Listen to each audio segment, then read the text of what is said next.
Continuamos con la siguiente ponencia en la que pasamos de la innovación a los resultados en salud y en costes de enfermedad. Para ello contamos con Alfonso Gómez de Iturriaga Piña, médico especialista del Servicio de Oncología Radioterápica, y también con Teresa Icaiturri Ayesta, subdirectora de Evaluación Económica.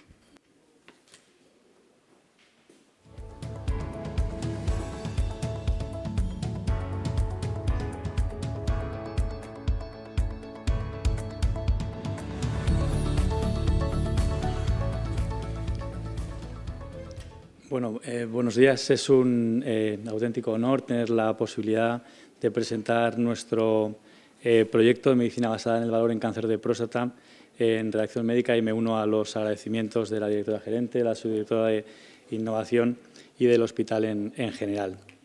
Yo soy médico del Servicio de Oncología Radioterápica y me dedico fundamentalmente al cáncer urológico, y en particular estoy muy enfocado en mi actividad clínica en el cáncer de próstata. Y desde la unidad o la sección de braquiterapia y cáncer de próstata del Servicio de Oncología Radioterápica llevamos trabajando desde hace casi 6 años en medicina basada en el valor, participando en el proyecto iCHOM, en el que medimos resultados en salud, costes, experiencia del paciente y calidad de vida de los pacientes. El cáncer de próstata es un cáncer de una altísima prevalencia. Se estima que en 2020 existían 260.000 casos en España de pacientes con cáncer de próstata, y que en 2021 se diagnosticaron cerca de 36.000 pacientes con cáncer de próstata localizado o metastásico. La medicina basada en el valor, que ya se ha introducido por los ponentes previos, tiene un triple objetivo. El primero es mejorar la atención sobre el individuo, el segundo es mejorar las estrategias de salud poblacionales y hacer todo esto reduciendo los costes del sistema sanitario. Hay un problema muy reconocido y estudiado en los últimos años, y es que los clínicos somos bastante malos a la hora de medir el impacto negativo en calidad de vida de los pacientes. Cuando los pacientes evalúan sus propios resultados, siempre son más críticos que los clínicos cuando hacemos esto. Por esto pensamos que es muy importante que el paciente esté en el centro del seguimiento y sea él mismo el que evalúe los resultados y su percepción de los tratamientos que hacemos. Y recordemos que en cáncer de próstata en particular, sobre todo si es cáncer de próstata localizado, los pacientes están asintomáticos, son pacientes que no se encuentran enfermos, en los que cualquier estrategia terapéutica que impliquemos y que produzca efectos secundarios pueden tener mucho impacto negativo en la calidad de vida de los pacientes. Dentro de iCHOM, mi cáncer de próstata localizado, básicamente medimos 3 partes distintas de todo el proceso de la enfermedad. Una es la efectividad, que no podía ser de otra manera. Hacemos un tratamiento y medimos si estamos curando al paciente. Esto lo hacemos fundamentalmente con una medición analítica, con la monitorización del PSA. Medimos también la toxicidad, que es otro de los ámbitos clásicos de evaluación, en la que los propios clínicos evaluamos cómo impacta negativamente en los pacientes los tratamientos que hacemos, pero es muy importante la tercera de las patas de iCHOM, en la que medimos impacto en calidad de vida, en resultados reportados por el paciente, y lo hacemos con distintos tipos de instrumentos que están demostrados su eficacia. Si enfocamos en la evolución del cáncer de próstata, tratado en la sección de braquiterapia y la parte de urología de nuestro Servicio de Oncología Radioterápica, durante los primeros años nos dedicamos, y lo llamamos la era tecnológica, nos dedicamos a establecer o desarrollar tratamientos que mejoraran el tipo de tratamientos o el tipo de tecnología que llegaba al paciente. Radioterapia guiada por imagen, biopsias transperineales. Intentamos utilizar toda la tecnología para mejorar la calidad del tratamiento. A partir del año 2016-2017, impulsada por la gerencia del hospital, entramos dentro de este consorcio de iCHOM, en el que empezamos a enfocar y lo hemos denominado como una era distinta. A la era tecnológica le añadimos la era de la experiencia del paciente, de la calidad de vida de la medicina basada en el valor, y a partir de entonces empezamos a estudiar de forma prospectiva todos los pacientes que íbamos tratando en nuestro servicio con esta tecnología o avanzada tecnología. El esquema clásico que empezamos a evaluar en el año 2017 es un esquema estándar para tratar cáncer de próstata localizado de mal pronóstico, en el que dentro de un radioquirófano hacemos un procedimiento de braquiterapia y posteriormente se administraban 15 sesiones de radioterapia externa. Es un procedimiento estándar avalado por guías internacionales y esto lo hicimos del año 2017 hasta la actualidad, donde seguimos todavía haciendo pacientes con estas características. En el año 2019 empezamos un ensayo fase 2 en el que decidimos cambiar, gracias a la nueva tecnología que incorporó el hospital, técnicas de radiación de alta precisión que permitían reducir esas 15 sesiones de radioterapia a solamente 5, una técnica que se llama SBRT. De esta manera, los pacientes, en vez de venir 15 días al tratamiento, 3 semanas, en una sola semana podíamos hacerles el tratamiento de radioterapia externo. Y todos los pacientes que se han tratado en este protocolo fase 2 también han sido evaluados exactamente con la misma tecnología de evaluación que recomienda ICHOM. A partir de 2020 se instaura una nueva tecnología en la que en pacientes con un poco mejor pronóstico no se les hace tratamiento de braquiterapia y en 5 sesiones solo se administra todo el tratamiento de radioterapia de su cáncer de próstata. Lo que hemos utilizado, la idea que tenemos para utilizar medicina basada en el valor en el servicio es utilizar esto como método de evaluación de diferentes esquemas en los que vamos a medir resultados clínicos, resultados de experiencia y de calidad de vida de los pacientes y costes. Y de esta manera podemos comparar de forma prospectiva distintas tecnologías y tratamientos que estamos haciendo en el servicio. Voy a presentar muy rápidamente los resultados preliminares. Básicamente, en color rosa estaría el tratamiento nuevo y en azul el tratamiento estándar. Aquí estamos viendo tipos de toxicidades y, como podéis ver, que no voy a meterme dentro de la diapositiva, no se ven diferencias significativas en toxicidad gastrointestinal ni genitourinaria, ni a corto plazo ni a largo plazo. Además, hemos medido la calidad de vida, se miden distintas dimensiones según ICHOM, siguiendo los datos estandarizados que nos recomienda ICHOM. Medimos la dimensión urinaria, tanto incontinencia como irritación, la dimensión intestinal. Medimos también la dimensión de vitalidad del paciente y la dimensión sexual. Y como podéis ver en las gráficas, no hay ninguna diferencia entre la tecnología antigua y la tecnología nueva en estas dimensiones. En todo caso, parece levemente la tecnología nueva. Por último, hemos hecho un análisis de coste. Estos son datos más antiguos en los que estamos comparando en esta gráfica los costes de los dos esquemas distintos de tratamiento y podemos ver que hay diferencias. Es más barato el tratamiento actual, el más corto, y tenemos datos analizados muy recientemente, porque esos datos son un poco antiguos, en los que hemos demostrado, se encuentra, que el proceso nuevo, el tratamiento más corto, es un 20% más barato, aproximadamente 1.500 euros más barato el tratamiento nuevo, además de que desde el punto de vista de coste-eficiencia es muy superior, dado que los pacientes tienen que venir menos días al servicio, tienen que ser trasladados menos días, la máquina está más vacía, podemos meter en el acelerador más pacientes de otras patologías que lo necesiten. Y para concluir, no hemos encontrado diferencias entre el esquema clásico y el esquema experimental en términos de toxicidad y calidad de vida. El tratamiento experimental, además, tiene un coste menor.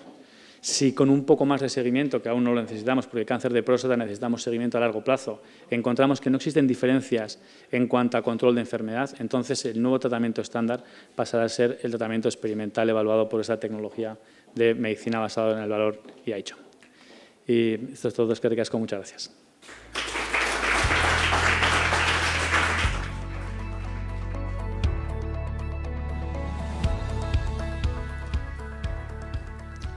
Buenos días. Quiero agradecerles, al igual que todos mis compañeros anteriormente, la oportunidad que nos han brindado para compartir todas las experiencias y nuestros proyectos que estamos implantando en nuestra organización. Yo, en los próximos minutos de esta segunda parte de la mesa, les voy a hablar de costes, de la relación que existe entre los costes y la mejora en la atención sanitaria y de cómo debemos de calcular los costes bajo el modelo de gestión basada en el valor.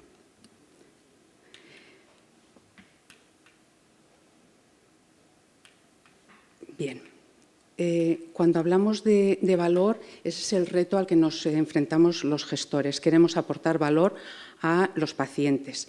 Y en este sentido definimos el valor como la relación que existe entre los resultados y los costes. En esta ecuación, cuando hablamos en el denominador de resultados, nos estamos refiriendo siempre a los resultados que son importantes para el paciente y siempre son diferentes en cada enfermedad. Son resultados que se refieren a datos clínicos, experiencia del paciente, datos de calidad de vida, etc. Y en el denominador del coste, ¿qué tipo de costes estamos hablando cuando hablamos de valor? Son todos aquellos costes que han sido necesarios en los que hemos tenido que incurrir para alcanzar los resultados del denominador y siempre se refieren al camino total en el tratamiento de la enfermedad del paciente, es decir, el coste total del tratamiento. En este sentido, hablamos siempre de costes de la enfermedad. ¿Esto qué significa? El modelo nos plantea un reto porque hemos de calcular ese coste de enfermedad y tradicionalmente los costes que calculamos en nuestra organización son costes por servicio porque dan soporte a la gestión del hospital, que se gestiona por servicios, o a la gestión en la atención primaria que gestionamos por unidades de atención primaria. Y el modelo, basado en el valor, lo que nos dice es que tenemos que hablar de costes que se refieren a la enfermedad. Este es el mapa de enfermedades de nuestra OSI del año 2001, donde tenemos representadas todas las enfermedades según la clasificación internacional de enfermedades versión 10 por capítulos y calculamos el coste de todas las actividades que ofrecemos a nuestros pacientes, tanto en el ámbito de la hospitalización, en urgencias, atención primaria, consultas, etcétera. ¿Cómo llegamos hasta aquí? A través del coste por paciente. Hemos desarrollado un modelo de contabilidad analítica que se centra en el paciente. Ahí presentamos la historia clínica de un paciente pluripatológico donde hemos pintado día a día cada una de las actividades que nuestra organización ha ofrecido a este paciente. En diferentes colores identificamos la hospitalización convencional, en azul suave, una hospitalización crítica cuando ha necesitado ese paciente, su asistencia a las diferentes consultas, como ha acudido, o pintado en color verde, el número de veces que este paciente ha acudido a la atención primaria, bien a la consulta de su enfermera o de su médico de familia. Esta es la ruta del paciente en el transcurso de su enfermedad. Agrupamos a todos los pacientes en función del diagnóstico y ahí podemos ver, en el ejemplo que presentamos, la osteoartrosis de rodilla, el número de pacientes que han sido tratados y diagnosticados en nuestra OSI en el año 2021. Podemos ver cómo esos 895 pacientes que los tenemos ahí identificados, la variabilidad que se presenta en costes.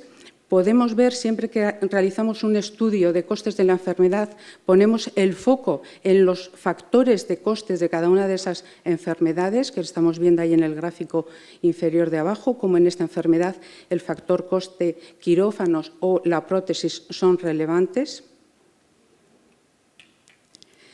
Y este es el mapa de esta enfermedad, porque la variabilidad de los costes tiene su sentido por las alternativas en el tratamiento.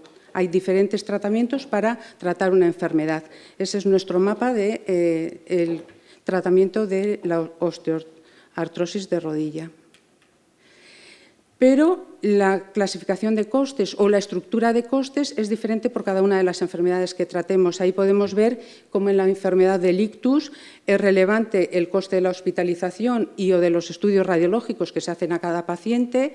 En el EPOC destaca los costes que se producen en el ámbito de la atención primaria o en la urgencia, o en el cáncer de mama, cómo es relevante los tratamientos que se ofrecen en el hospital de día o de radioterapia o de quirófano.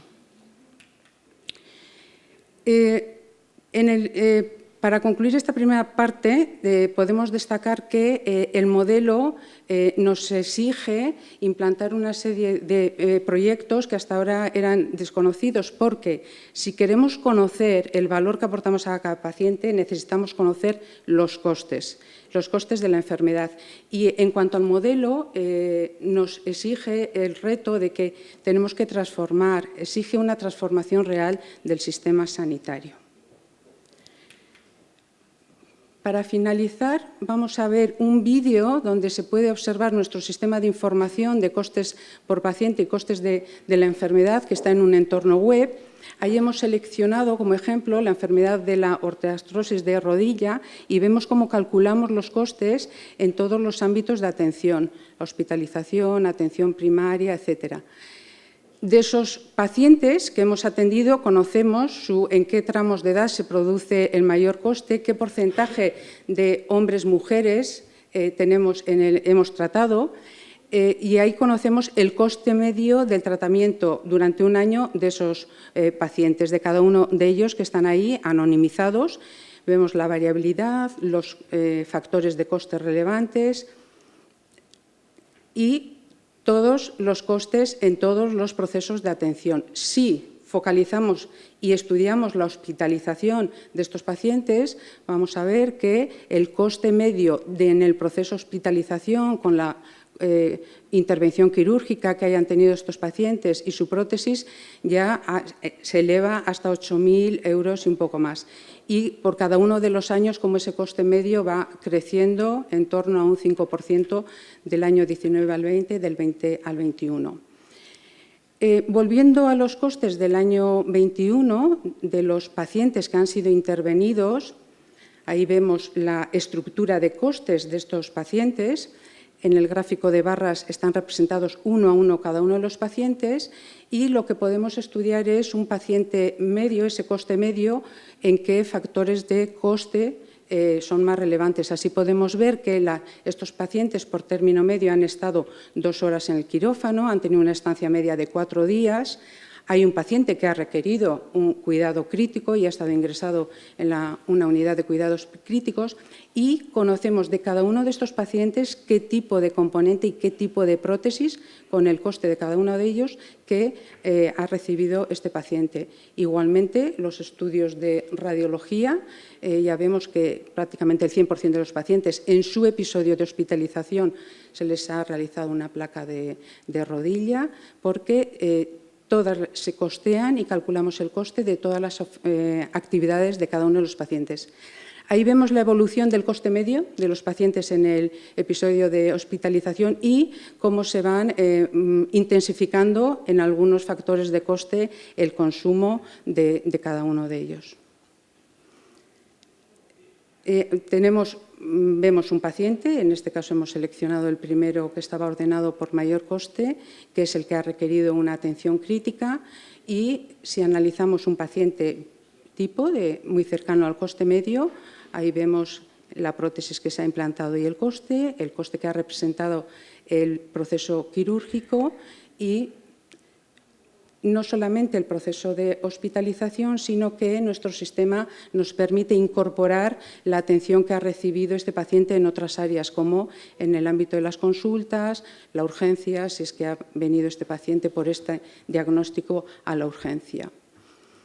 Este es el mapa, todo el ciclo de atención por este diagnóstico de este paciente que ha tenido a lo largo del año 21, segmentado en su atención en las consultas, hospitalización, urgencias. Y aquí podemos ver el detalle de toda la información disponible para cada uno de nuestros pacientes. Día a día, esas son las actividades que recibe el paciente y calculamos el coste de cada una de ellas. Ahí podemos ver la prueba previa al ingreso que se le ha realizado al paciente y el coste que ha representado. Podemos ver toda la atención, la prótesis que se le ha implantado en ese momento de la intervención, toda la dispensación farmacológica que ha recibido día a día este paciente y su coste. Ahí estamos viendo los componentes de la prótesis. Ahí vamos a ver el tratamiento farmacológico y el coste de todo lo que ha necesitado ese paciente en ese día para el manejo de su enfermedad. Este es el resultado que estamos visualizando de haber desarrollado un modelo de contabilidad analítica basado y centrado en el paciente, con el cálculo de costes para cada una de las actividades.